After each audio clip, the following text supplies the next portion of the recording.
Admiral's Log. In the midst of uncertainty, the year 1942 dawns upon us, and with it comes a glimmer of hope on the horizon. The United States and Russia stand on the brink of a signed peace treaty, an agreement that may quell the fires of conflict between our nations.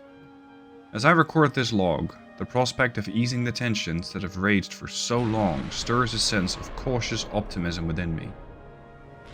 While the shadows of war still loom large over France, Italy, and China, the notion that peace may soon grace our shores is a beacon that guides us through these turbulent times. As I navigate the uncharted waters of diplomacy and warfare, I'm steadfast in my determination to protect the ideals that our great nation holds dear. Until the day when peace can be fully restored, I must lead with an unwavering commitment to safeguarding the lives of those entrusted to me.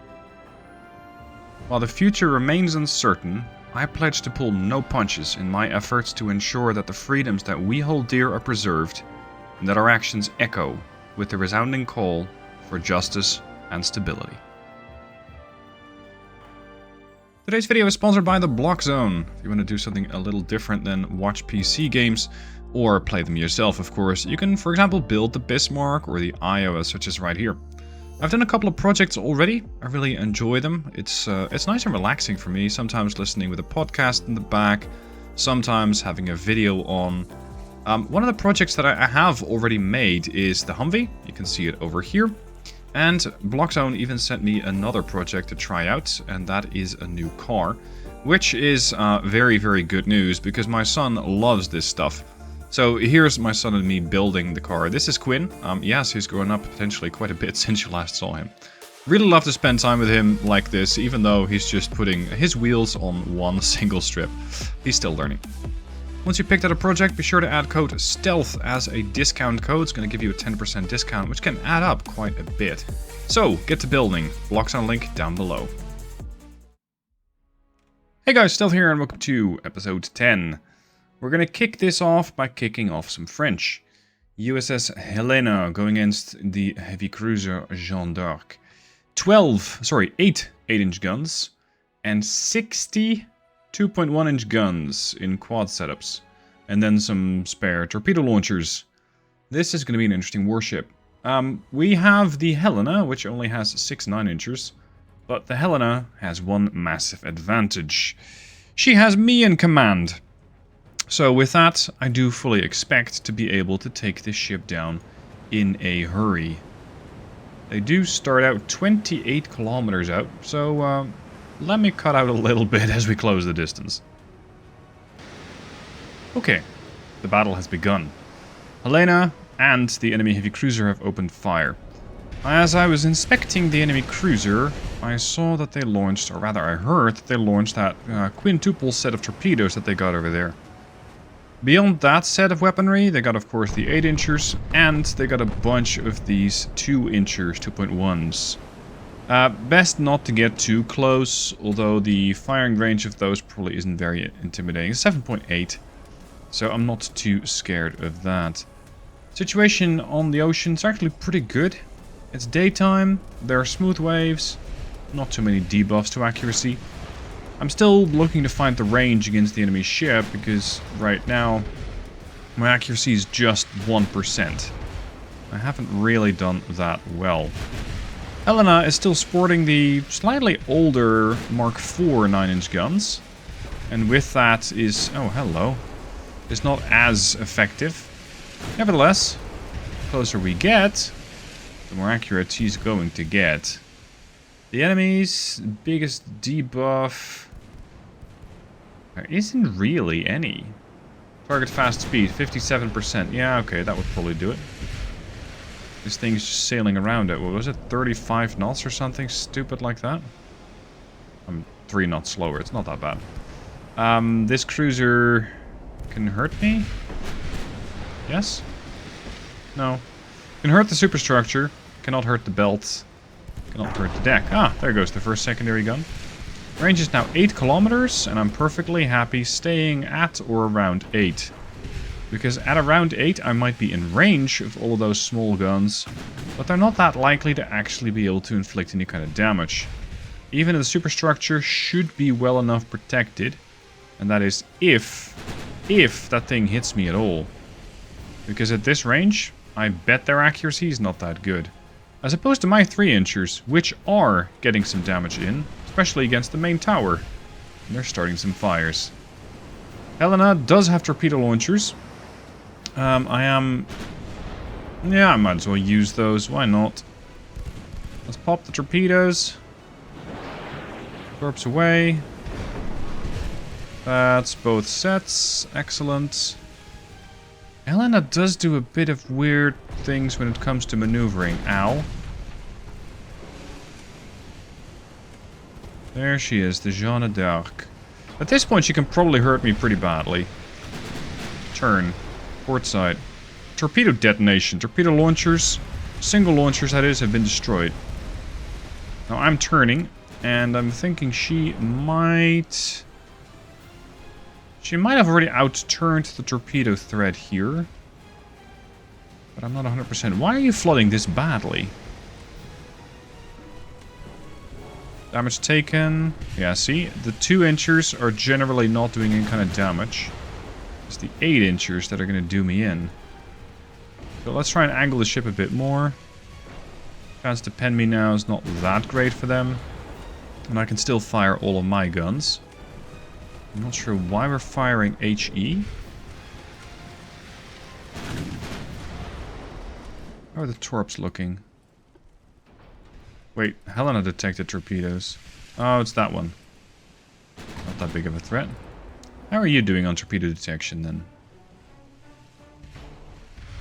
Because here, we find our torpedoes. Oh, it's 3 of them in the water. Turn. I'm not so sure if they've seen them yet. But... no, this is not going to go fast enough in order to catch that cruiser. What's your speed? 29 knots. Mine's still 32. Accuracy is atrocious, though. At this angle, I definitely won't be able to pen them. Time to go back to HE. I still have my torpedo launchers, as opposed to the Frenchie. She still has those quintuples. She can still pop a lot of torpedoes in my direction. I did destroy potentially another launcher there. They only got 3 of them left. 3 torps. Between the launchers, that is. Come on, let's see if we can get the rest of them. Because that means I don't have to worry about that anymore. 57% chance? Versus my 11? What are you using? Well, I got damage instability 50%. They... well, hold on, they also have damage instability. What is this? Generation 3 radar. But stereoscopic rangefinder 3. You confuse me, sir. I'm gonna have to upgrade the Helena's radar. Because this is getting unacceptable. The amounts of damage that I'm starting to take from this cruiser are much more serious than I was expecting. Destroy a secondary gun. What? Wow. Well, there's a first. Lost to extensive fire. 1,000 victory points to the French, and I lost 1,027 men. Damn. Well played to Helen. Sorry, well played to the Jeanne d'Arc. I was not expecting anything nearly like this. So, okay. I definitely need to install those better radars, because so far the Russians haven't posed a threat. But the French sure as hell are. And if they can do this with one of their cruisers to one of my cruisers, they can probably repeat that performance. So let's have a look. The Scrantons have been lastly updated in 1936, which is a few years ago. And that's when they got the 9-inchers, as well as... did they get radar back then? They got Generation 1 radar. Let's have an overhaul of the Scrantons. Because I do believe in their design. I do believe that they can still be feasible. It's just, they need a few things adjusted. Yeah, see, they're running around with Diesel 1s. Not that that's a bad development. But Diesel 2s just do better. And they're lighter. Oil 3 is good. Let's install that better radar. Generation 3. As well as the guns. These are now Mark 5s. I don't particularly care for the torpedo launchers because I don't find that they hit generally. Well, that's not entirely true. They have hit. It's just that they hit my ships much more than anybody else's. Let's put this to nose fuse so I can do better against those cruisers. I have the best protection that money can buy. Let's go to anti-flood 3 though. Can you get like 35 knots out of these?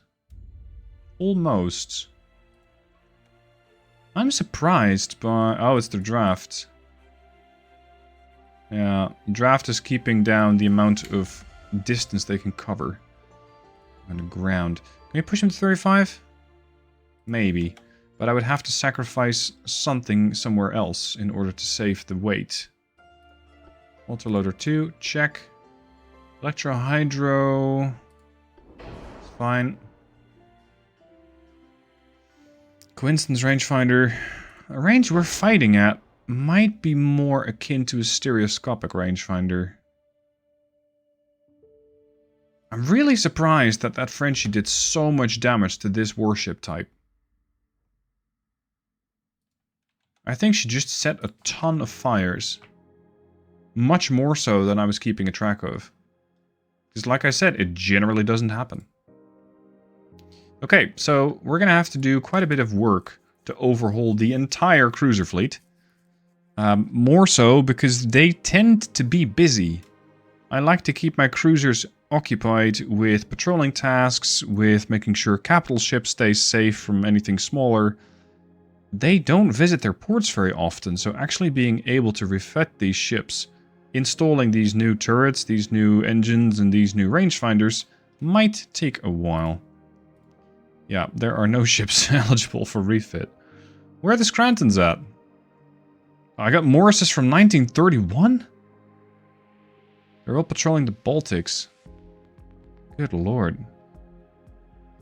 Yeah, I haven't really done a whole lot of upgrading lately. I even got original Liberties? Oh, never mind. The Liberties entered service in 1935. No, that's the original Liberty design. Good lord. Where are the Scrantons at? Baltic, Sea of Okhotsk. Yeah. Okay, so they're basically all busy. Thankfully, I can pull them away here and just push them into dock there. So Charlotte, Memphis, and over here we got some more. Should really keep better track of my navy and what they're doing and where they're doing it. Do I still have enough to deal another blow against the Russians? Oh, now they're Soviet Union. Okay. Send Latvia. And I have quite a lot of ships which are recently developed, such as the new Pennsylvania-class battlecruiser. These guys have that fairly odd forward-firing quad dual-barrel 15-inch setup. And I am looking forward to seeing how that actually plays out. So let's start forming up a fleet around these guys and make sure that they actually see some action. I want to see how they perform, and I want to see what sort of results I can actually get out of that ship. There's another one. Yep. There is another one. Also, these guys are pretty heavy. 55,000 tons. That means that between the two of them, they actually have enough to make a serious amount of contribution if I'm going to do a naval invasion. Oh, and they're speedy. They can cover 6,000 kilometers in one turn. So that is also very nice to see. Oh, and this is a new Caldwell. This is one of those ludicrously expensive destroyers with 12 5-inch guns. Let's have you tag along in case the AI tries something. Alright, the naval invasion in the meanwhile is going well, and in one turn I should be in control of North Sakhalin. In case that does not work, the army has decided to also go on the offensive, so it looks like the army over here is getting hit from both directions. We're landing in the north and we're attacking from the south. So we have them surrounded, and they can fire in every direction. There's a fairly good chance they're going to hit an American or a British soldier. Oh, and with the Italians have also sent some forces out. That's interesting. Also, I'm losing ships over here, transport ships, because they have something. There's 3 DDs there, yeah, sure, but there's also a Russian warship, and I cannot select it. Right, okay, we'll have to address that in a minute. Can we send something? Yeah, we can send the North Carolina. It's a bit of a blunt... Sorry, the Long Beach. It's a bit of a blunt tool to send out against one destroyer. But hey, if the destroyer gets too close, I think we could persuade them that that might not be in their best interest. Alright, off screen I'm going to refit these Morse class, because this is, of course, just unacceptable. A month later, it appears that the game has had a bit of a tantrum. North Sakhalin, that I just showed you, under attack from both the army and the navy at the same time, has changed hands while it was attacked from many sides. The offensive had to stop. What I think they're actually talking about is that I gained control over it, but it had a very roundabout way of saying it. Like, I get it if you have, for example, another faction pushing in from one direction, and you are pushing in from another direction. So in this case, I would be invading from the north. I don't know, the British would be invading from the south. In that case, perhaps it is feasible to write it as such, saying, hey, we couldn't exactly move in because the Brits took it. But the phrasing is a bit odd. It is not ideal. What is ideal is the port of Moscalvo, where I'm going to dock a good amount of my ships and make sure that those cruisers and light cruisers get upgraded. I am working on a fleet-wide refit program, as well as, of course, building a whole bunch of new ones. The refit's going to take a bit of time. Right now we're working on the DDs. We also have some CLs getting refit and repaired every now and then. So yeah, the Navy should be up to 1942 standards. In the meanwhile, over towards the west, I have 370,000 tons of warship. I only have a 22% chance to succeed, though. Latvia is apparently extremely heavily protected by an army force of 354,000 men, so it's not going that well. The group from Lithuania, I'm not sure how we landed 240,000 men there in a hurry, but it's decided to go on the offensive right into Belarus. And as such, I don't think it's going to work out that well, considering that they find themselves outnumbered 3-1. It's ambitious, I'll give you that. I don't know. I can't do anything. As the Admiral, this is way outside of my range up until the point where the Zumwalt destroyers enter service, if ever. And their firepower with the railguns might be able to assist from the Baltic Sea, but until such a time, I think the soldiers are going to have to do it all by themselves. Welcome to April 1942. We're doing a maneuver with a couple of warships, Colorado and Boston, on our way to a French-held territory. Unfortunately, the Chinese don't like it. The Chinese have sent Monarch, Thong, Dixing, and a bunch of destroyers in order to stop us. These guys are armed with 13.5-inch guns, 15.4s, and 15.4s again. They just have 6, and judging by their speed, I can dictate the range of the engagement. These guys can do 21 knots and 23. Colorado, by exchange or by comparison, can do 33 knots, and this one, similar, 33 knots. 8 15-inch guns are bristling on the bows of these Pennsylvania-class battlecruisers. Waldron is going to go ahead and spot. It's going to party with the enemy destroyers, and take note that it weighs twice as much as one of their destroyers. This guy's armed with 6 4-inch guns. This guy's armed with 12 5s. So between my battlecruisers, I might be able to take down a few of the Chinese ships. Again, I wish to highlight I wasn't targeting the Chinese. I'm not looking for a beef with the Chinese. But if the Chinese get in my way, I will remove them from my path. So, formation. In this case, different from usual. We're gonna go line abreast. Holy moly, what has happened to you? Nothing, because I can't see you anymore. Cool. Would you like to try that again?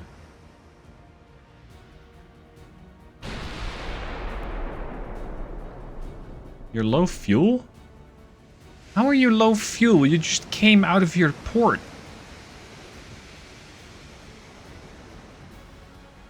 So, this is a revised Dreadnought. A modernized Dreadnought. With, judging by barrel length visually, I'd say shortened barrels. And on top of that, a top speed normally of about 21 to 24 knots. Now, with low fuel, more like 10? Wow, we even penned the deck. Jesus, dude.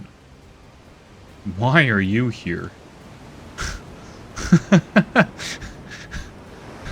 This is not a ship.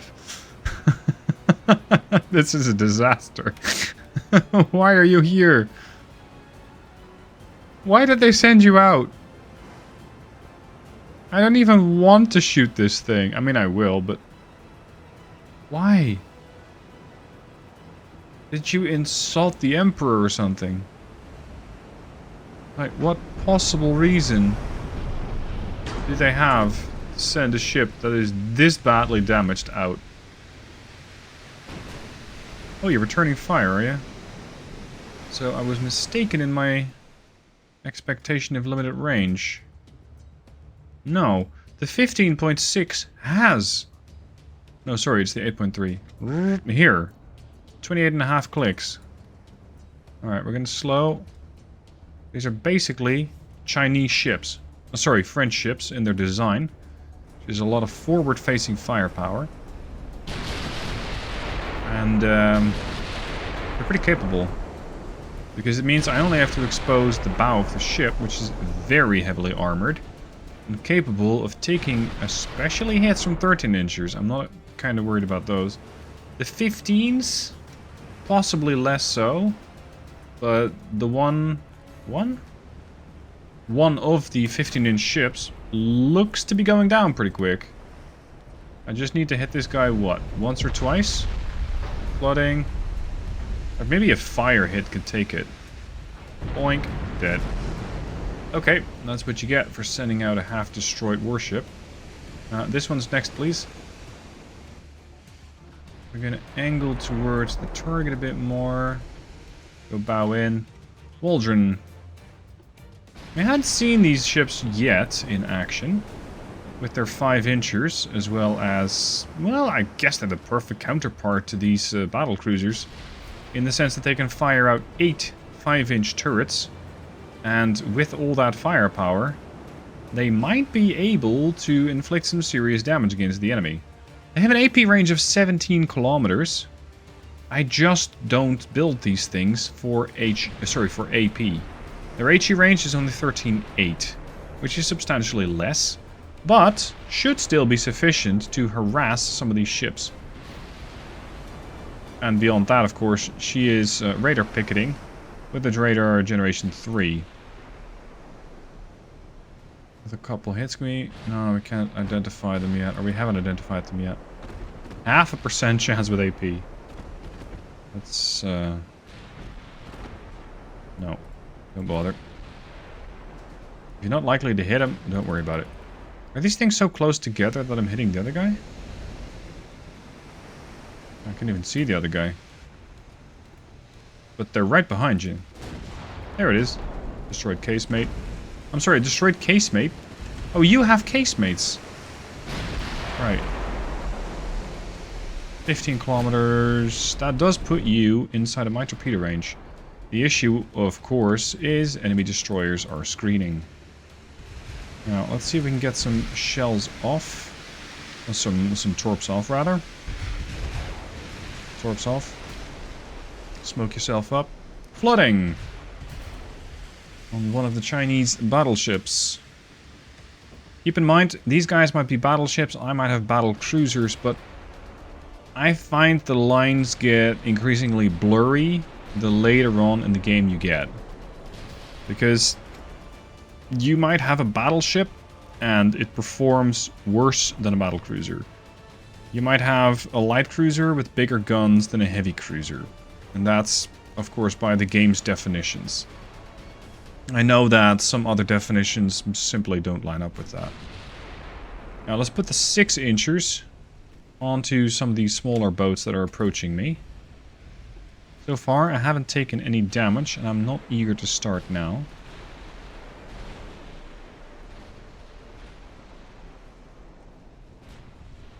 Okay, we're still firing primaries at the lead battleship here.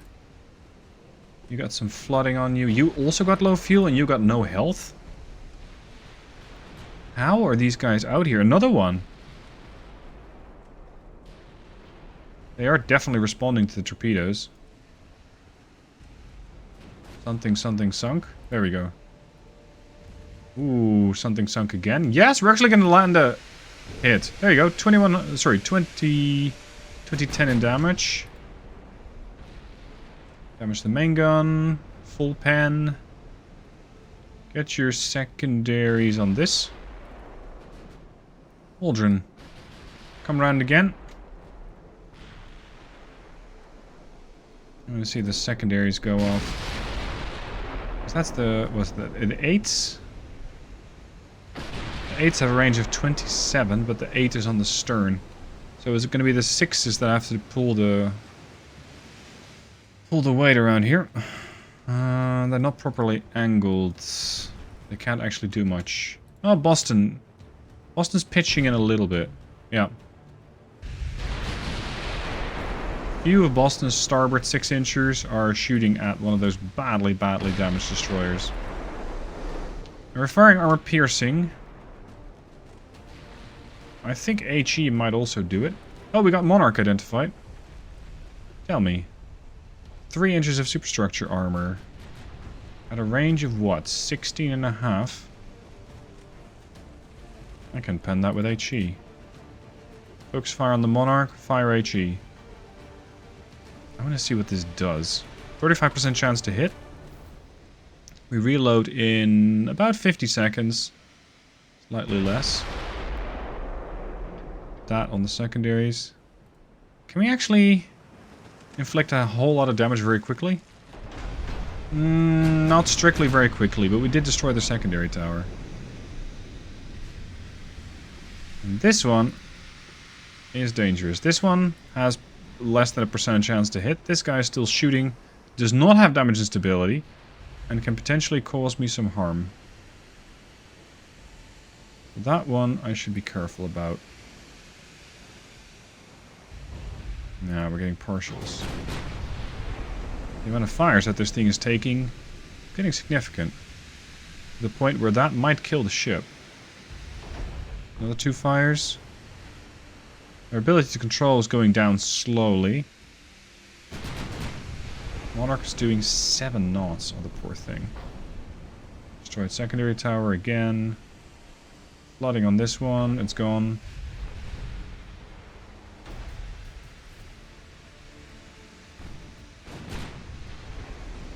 There you were.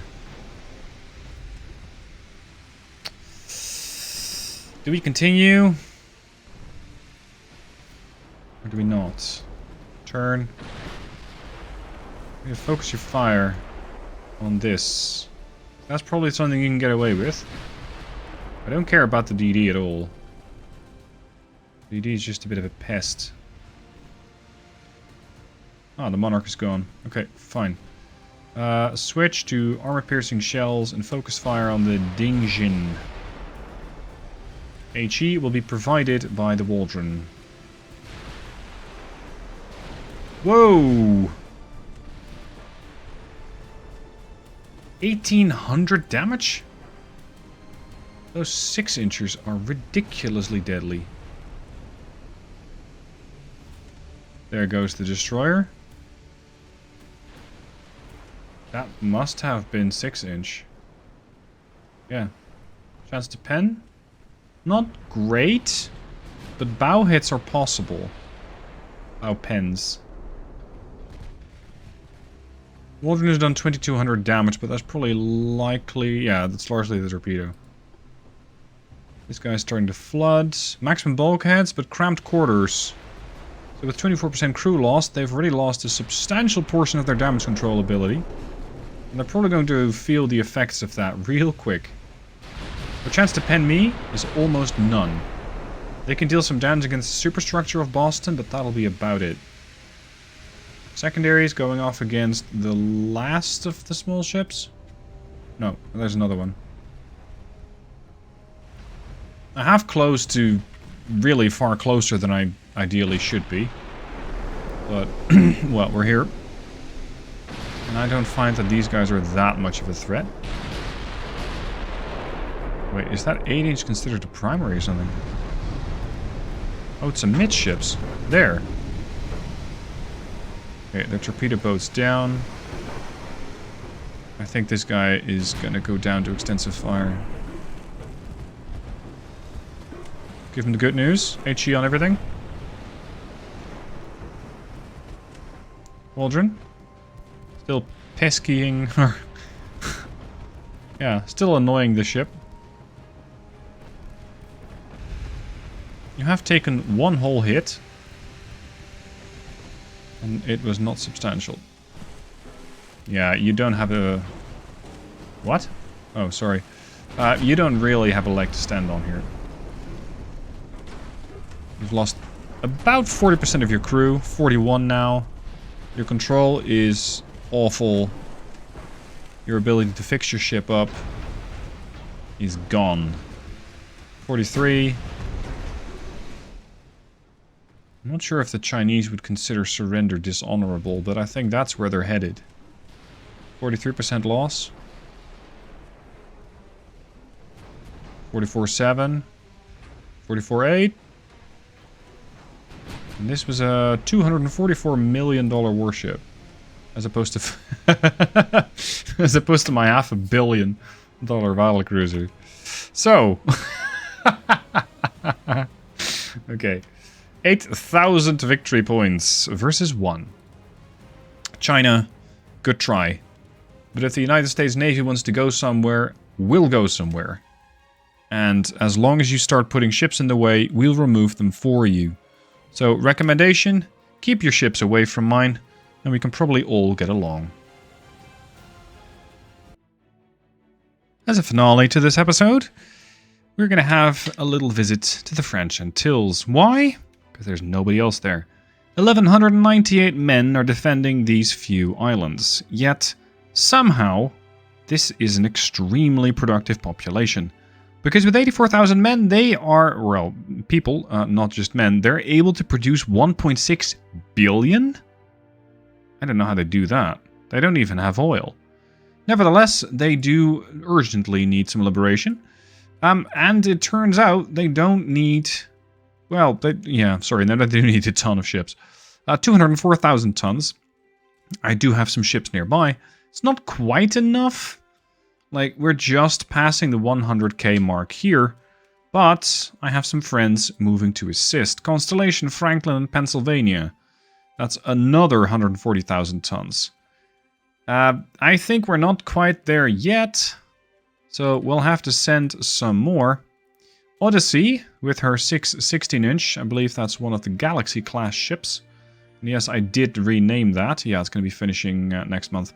I did rename that in honor of another Star Trek Galaxy class ship. Both the Odyssey and Galaxy are ready. And with that, I should be able to start pushing those ships towards the invasion. So I'm going to push this one to get launched from Puerto Rico. And that allows me to put them right on top of the French. How that's going to go, you'll have to see in the next episode. For now, thanks for watching, guys. I'll see you soon for the next.